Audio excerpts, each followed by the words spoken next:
got this carburetor in today for, I guess it's a rebuild, the guy didn't say. Anyway, we're testing it out on this first initial run. As you can see, the mixture is so lean, it's about ready to fry the interior of our test motor. That's because of maladjustment here. Now, first of all, you start off, you got to have 3 pounds pressure. That's the first thing. You get up in the morning, you got to put your shoes on. You got to make sure you got 3 pounds pressure. If you don't, get a regulator, get it down to 3 pounds. Now, this thing here, I can tell is lean. Now, I don't know whether we can get it out by adjusting the carburetor or not. We're going to try. We're going to richen it up. Of course, it doesn't have a mixture screw here, so we're just guessing at everything. And whenever we build one of these carburetors, we thread that and put a mixture screw in it.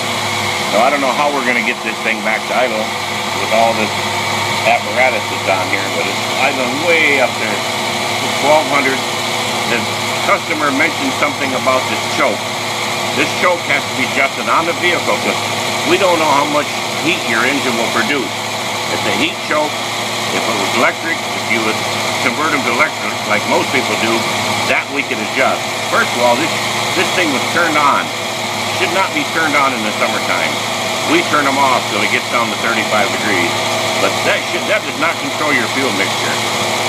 Right now, we need to find out why it's revving up so high. It's way up, about 400 more than it should be. It should be way back.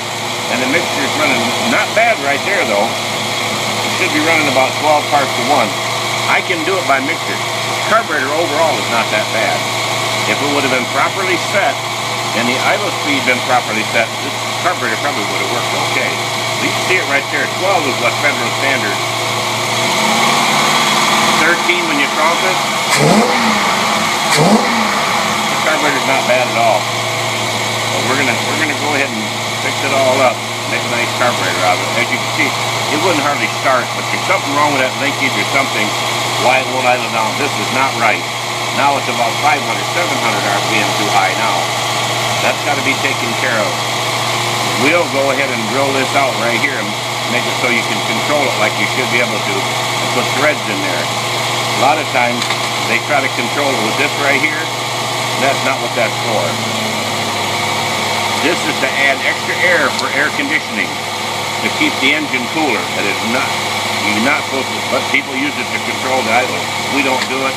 That's an old 60s fallacy that they used to do. Okay, we're going to go in there and get after this carburetor. I believe it's about 250 plus return